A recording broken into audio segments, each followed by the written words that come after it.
Grafir itu artinya juru gambar. Patung ini maksudnya bisa minimal di juru gambar. Nah, beda dengan arsitek. Arsitek selain menjadi juru gambar, dia juga ada seninya. Jadi kayak bangunan sendiri bagaimana. Nah, biasanya orang arsitek punya pemahaman itu disuruh sama juru gambar untuk menggambar. Oke, kita lihat di bangunan. Ini ada tanah dasar. Kemudian di atasnya ada fondasi. Nah, fondasi ini fondasinya ada beberapa macam fondasi sebenarnya. Ada fondasi batu kali yang biasa untuk satu lantai. Tapi kalau untuk dua lantai, biasanya orang sebut fondasi cakrayam atau bahasa kerennya triplet, fondasi kelapa. Nah, atau kalau jadi lihat, kalau kayak dua lantai begini, ini minimal ini harus pakai fondasi triplet atau ada fondasi cakrayam. Tapi kalau satu lantai, itu biasanya hanya fondasi batu kali atau fondasi yang biasa seperti ini. Nah, kalau orang kerja biasanya langsung bikin fondasi. Tapi kalau digambar, nah ini ada sekitaran, ini biasanya nih 5 cm, itu biasanya bukan pasir. Jadi biasanya tanah dikasih pasir dulu pada sedikit, orang nanti dikasih batu kali itu berfondasi. Di atas fondasi, fungsi fondasi ini adalah untuk merangkai beban di atasnya, disalurkan kepada tanah.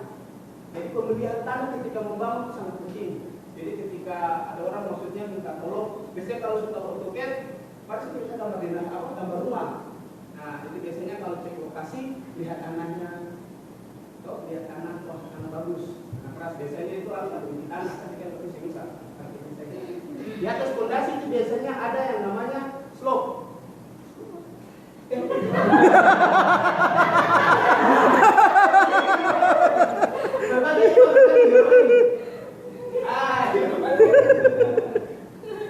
Biasanya di atas fondasi itu ada namanya slope. Slope ini biasa berupa beton. Nah, ini biasanya kayak ini di sini biasanya tak slope dulu sebelum tembok. Nah, jadi ini bangunan, ini ada slope dulu. Di dasar pun begitu. Ketika kita bangun fondasi itu ada namanya slope. Slope ini terbuat dari apa? Beton bertulang. Ada istilahnya lagi. Ada hanya beton. Itu berarti hanya khusus cor saja, semen, pasir, temuan pasir dan kerikil. Itu beton cor. Tapi kalau beton cor bertulang, itu dia plus ada pembisiannya. Bisi itu ada dari 12, 16, nanti mungkin bisa dibilangin panjang ceritanya. Oke, slope. Di atas slope baru dipasang tembok atau batako dan sebagainya. Ada bata merah, ada batako, bata kopres, macam-macam, bata ringan. Itu terserah. Jadi makanya kalau ketika maksudnya di gambar pun biasanya harus tahu juga macam-macamnya. Seperti itu. Nah, bata. Habis batako di atasnya pasang apa? Di atas. Biasanya kalau di batako balok. Garing, balok. Ada di balok lagi. Ini hampir sama slope sama di balok. Nah, ini sebenarnya satu. Kemudian di samping tembok bisa ada kolom. Tiang kolom. Fungsinya untuk menjaga beban di atasnya. Tiang kolom. Jadi biasanya bentangan paling terpanjang biasanya 6 meter. Jadi ketika ada misalkan potongan begitu antara kolom jarak bentangan, namanya bentangan paling terpanjang itu 6 meter, itu paling panjang. Biasanya sih 3 meter. Tiap 3 meter itu orang bisa pasang kolom. Itu biasa kalau digambar. Nah, itu biasanya. Kemudian di atasnya baru dipasang ada rimbalok. Rimbalok hampir sama, itu juga beton bertulang. Jadi beton bertulang itu biasanya ada campuran 135, 123, ya, tergantung daripada kebutuhan. Nah, kemudian di atasnya baru dipasang atap, rem kayu dan segala macam. Oke, sampai sini ada pertanyaan? Apa itu? Coba jelaskan kalau seandainya katong bikin fondasi begini kan? Siap. Pasti siku lah istilahnya siku. Nah, Oh, jadi siku, coba penjelaskan, ya. Ya. Coba jelaskan. Biasanya sebelum orang pasang fondasi itu ratanya biasanya dipasang namanya bopla. tukang itu untuk mensikukan, artinya biar bangunan persegi. Jadi bukan hanya kikir mata. Nah, jadi itu biasanya tukang kalau kerja itu ada namanya pakai pekerjaan, maksudnya boplang. Jadi dipasang boplang dulu.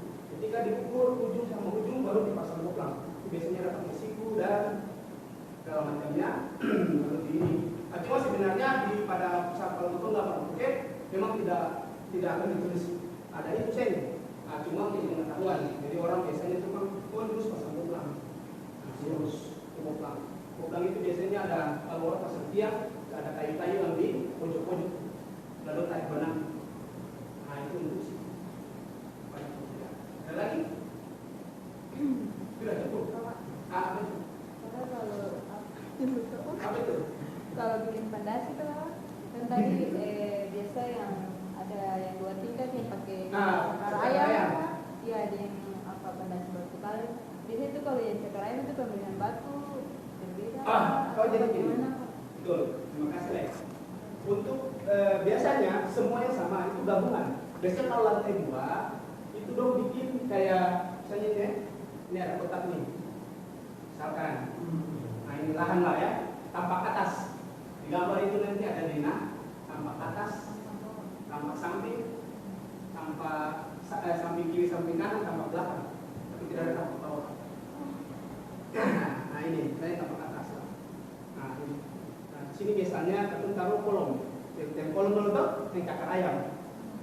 Cakar ayam. Nah, untuk yang sini pakai pondasi batu kali. Jadi semua pondasi batu kali, baru di tengahnya digali lubang untuk pakai pondasi. Nah, pondasi flat. Nah, ini biasanya cor sama gabungan plat besi. Jadi ya besi 16 biasanya sama besi 12. Nah, besi 12 pakai besi 16 baru dicor. Nanti ada dia punya kayak kotak begitu tuh, nah, naik. Jadi kotak begitu naik baru naik.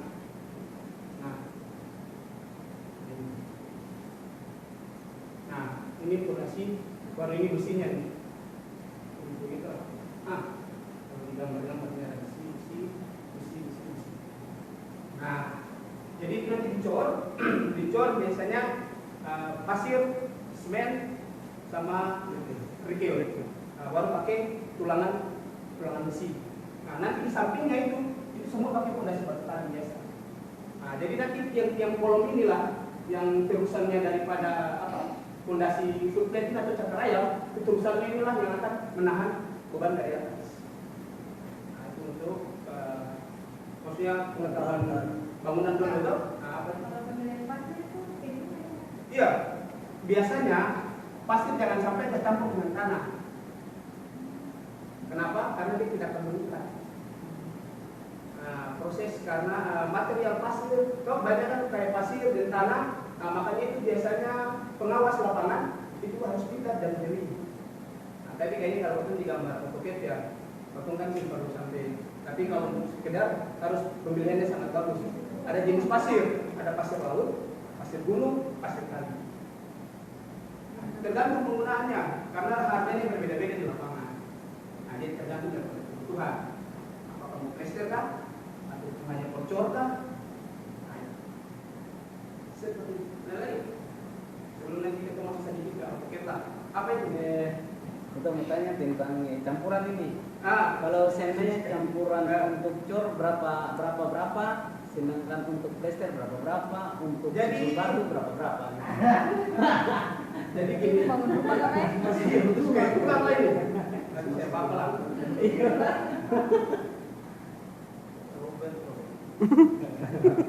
Biasanya kalau dicor itu 1, 2, 3. Adanya biasanya 1 semen, ya, 2 pasir, 3 kerikil. Nah, hitungannya bisa bakul, bisa berlobak, segala macam. Plester, biasanya plester ini kalau di bawah ada namanya astram. Jadi dia harus lebih kuat. Kenapa? Karena dia langsung berendam dengan air. Nah, jadi ketika kalau bangun rumah dari awal, itu ketika orang plester bilang, Pak, kalau misalnya yang di bawah lebih tebal, ke atas. Nah, karena dia akan hujan, airnya biasa. Nah, jangan kan biasa campuran sama-sama, bisa 1,3, 1,4. Kadang-kadang juga kalau tukang mau yang agak sering belum 1,5, tergantung daripada budget.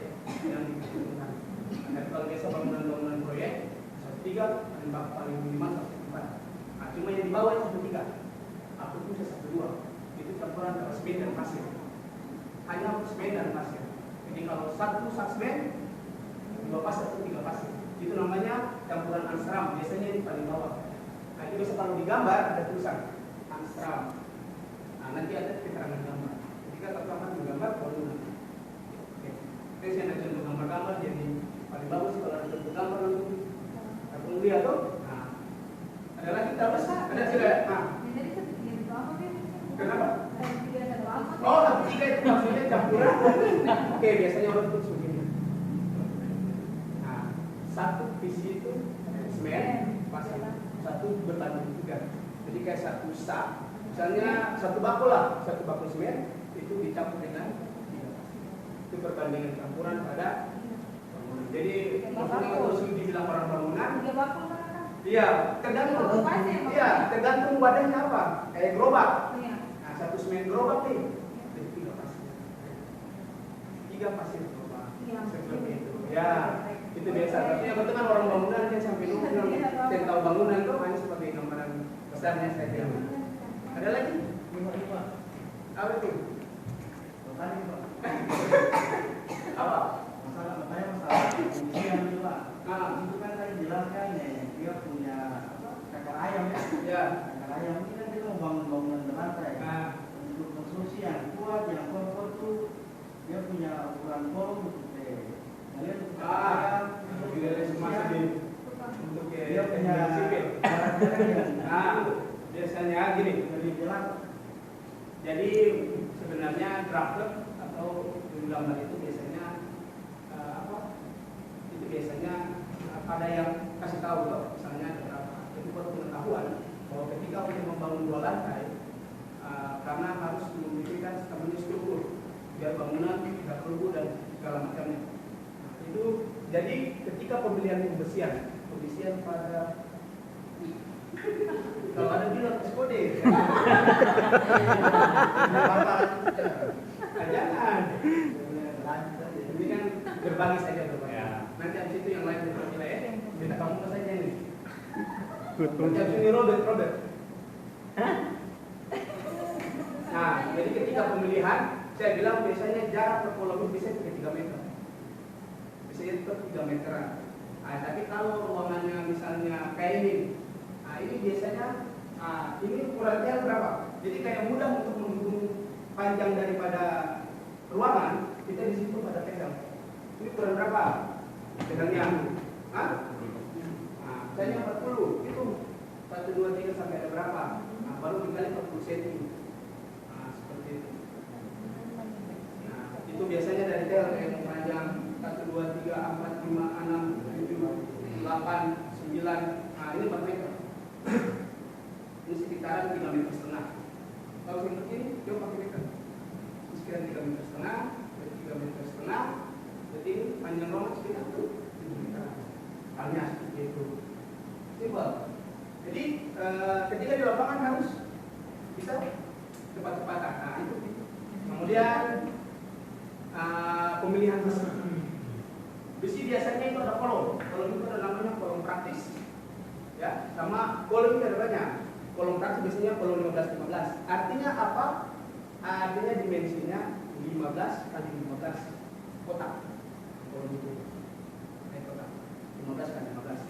Ada juga kolom 20 kali 15. Tapi biasanya yang tingginya di sini, ini biasanya di 20, yang tingginya di sini 15. Nah, nanti digambar akan ada ini. Nanti ada ini. Nah, jadi kalau foto gambar, biasanya itu ada skalanya, ataupun bisa pakai sentimeter, milimeter, ataupun bisa pakai meter. Tergantung daripada luas bangunannya. Nah, biasanya kalau kita hanya bikin contoh di sini pakai sentimeter, misalnya 3 meter, biasanya orang tulis itu 300. Jadi kalau ada gambar misalnya ini 200, jadi 2 meter. Nah, ini biasanya skalanya dipakai sentimeter atau misalnya kalau itu 200 meter, berarti 200. Nah, tergantung. Jadi situ nanti ada ditulis. Nah, kemudian kembali lagi kepada pemilihan besi. Besi itu mengkali ada yang tahu tuh sulia besi 12, besi 16, besi 18, ada besi 14. Nah, itu biasanya kalau pada pada pembuatan cakar ayam atau pada kuplet itu biasanya dasarnya dong pakai besi 16. besar karena dia akan menumpang beban yang berat di atas. Bisa sampai di atasnya. Nah, ini pun nanti uratnya nih. Uratnya biasanya ada yang 4, ada yang 6, tergantung kebutuhan. Makanya untuk lebih detailnya itu harus ada pengen contoh misalnya ukuran berapa kali berapa. Nah, seperti itu. Jadi kalau langsung bisa menghitung. Biasanya kalau untuk menghitung struktur itu ada yang namanya SAP, software lagi namanya SAP. Nah, SAP ataupun ada satu lagi lupa SAP. Nah, SAP ini. Nah, itu untuk perhitungan struktur. Kalau gambar, memang namanya AutoCAD. Sebenarnya software gambar banyak. Ada AutoCAD, ada ArchiCAD. AutoCAD ini kepanjangan dari otomatis komputer aided design. Nah, jadi masuk. Jadi ini sebuah AutoCAD ini sebuah software atau aplikasi gambar. Sebenarnya itu gambar umum. Cuma para orang teknik karena lebih banyak hampir seluruh dunia menggunakan AutoCAD, jadi software. Siapa?